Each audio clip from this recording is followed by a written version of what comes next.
How to manually install a WordPress plugin.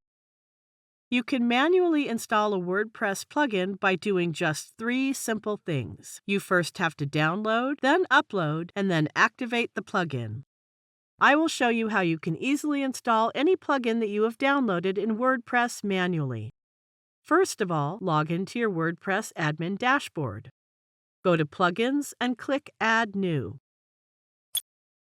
Then click the Upload Plugin button on the top left.